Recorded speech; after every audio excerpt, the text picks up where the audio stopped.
Satu lampu pun tidak padam.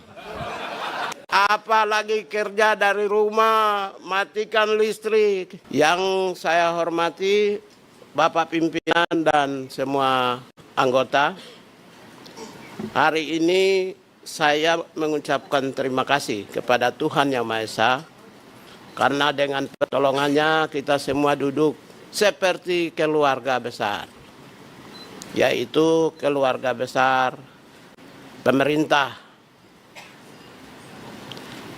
Saya singkat saja Pak Bapak pimpinan, karena nanti giliran setelah saya banyak juga.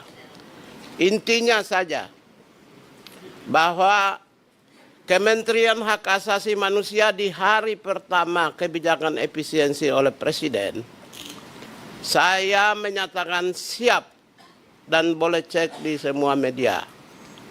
Saya dan sampai dengan hari ini yang mengucapkan siap dan tidak terpengaruh cuma Kementerian HAM.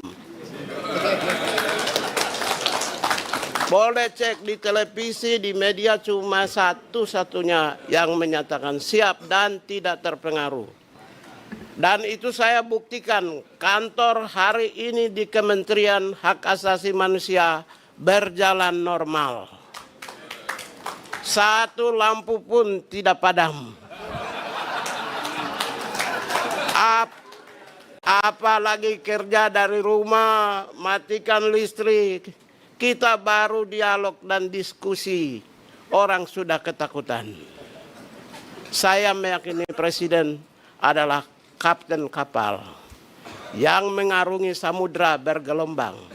Percaya saja kapten kapalnya, dia akan berlabuh mengantarkan rakyatnya di tepian samudra. Tidak mungkin seorang patriotik, negarawan, bangsawan, presiden menjerumuskan bangsanya. Oleh karena itulah saya menyatakan siap dan tidak terpengaruh. Itu yang pertama. Yang kedua, Bapak pimpinan dan para anggota yang saya hormati, langsung saja bahwa anggaran yang kami susun dulu, yang sekarang muncul di 2025, ini adalah baseline anggaran berdasarkan Direktorat Jenderal Hak Asasi Manusia. Satu dirjen, satu orang. Sekarang tidak muncul karena kami masuk jadi menteri dan bentuk Kementerian Hak Asasi Manusia di ujung tahun. Sehingga yang kami dapatkan oleh pemerintah 174 miliar ini berdasarkan anggaran yang disusun berbasis kepada Direktorat Jenderal HAM yang dikasih oleh Badan Perencanaan Pembangunan Nasional. Baseline anggaran yang berbasis kepada Kementerian Hak Asasi Manusia yang terdiri dari 1 Sekretariat Jenderal, Inspektor Jenderal, kemudian 2 Direktur Jenderal, 2 pusat, dan saya ingin sampaikan bahwa kementerian kami dapat 20 kantor wilayah, Pak. Kanwil. Ini nanti akan muncul insya Allah mungkin tahun ini atau mungkin tahun depan. Ya, ini tergantung kebijaksanaan dari Bapak pimpinan dan para anggota. Apakah mau ingin dimunculkan baseline anggaran berdasarkan Kementerian HAM ini, insya Allah di tahun ini, bulan depan, 2 bulan lagi, atau nanti tahun depan kami tidak punya kewenangan dan kewenangan kami serahkan kepada DPR RI.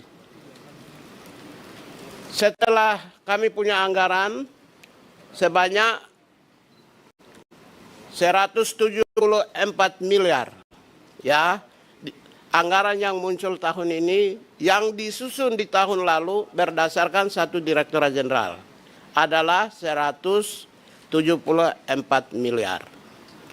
Nah, dari 174 miliar ini, inilah yang kami pakai dan setelah lakukan efisiensi, sekalipun kami memegang beban besar, yaitu kurang lebih 4 eselon 1, 20 kantor wilayah, 2 pusat yang baru muncul.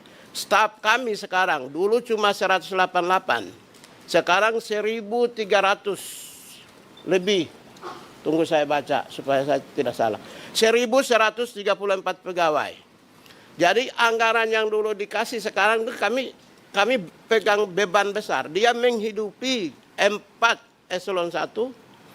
Ya, yang dulu hanya untuk kebutuhan 1 eselon 1. Menghidupi juga 1.134 pegawai. Yang dulu anggaran yang disusun tahun lalu itu hanya untuk kepentingan 188 pegawai. Dan juga untuk kepentingan 20 kantor wilayah.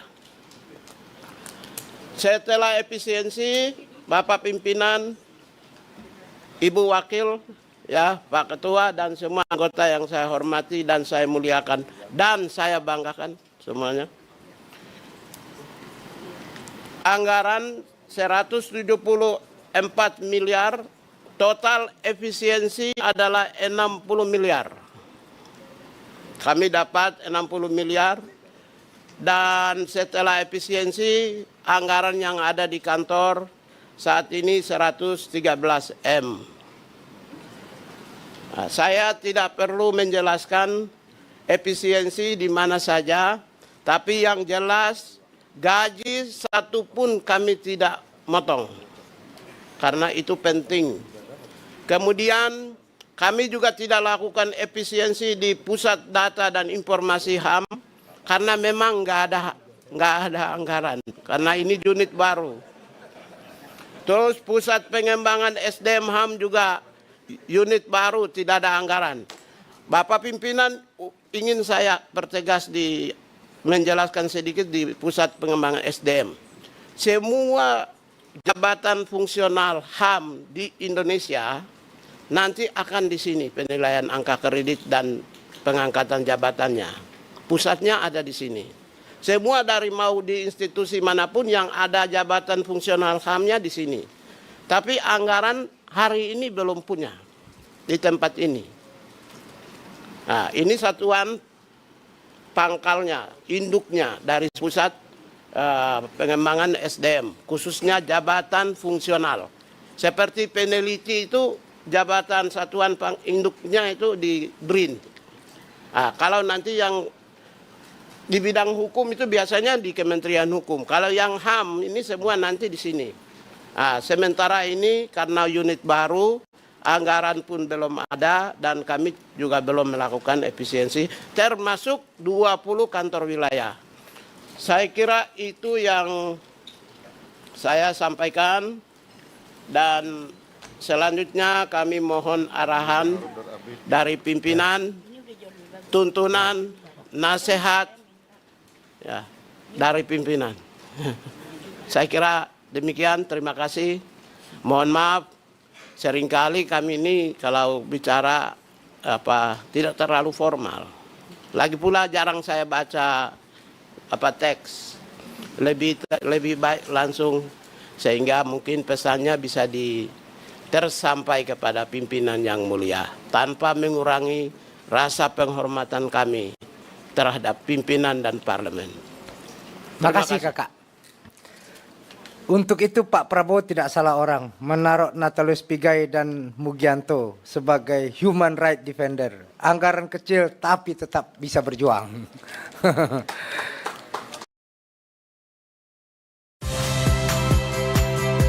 Saya Friska Clarissa. Saksikan program-program Kompas TV melalui siaran digital, pay TV, dan media streaming lainnya. Kompas TV, independen, terpercaya.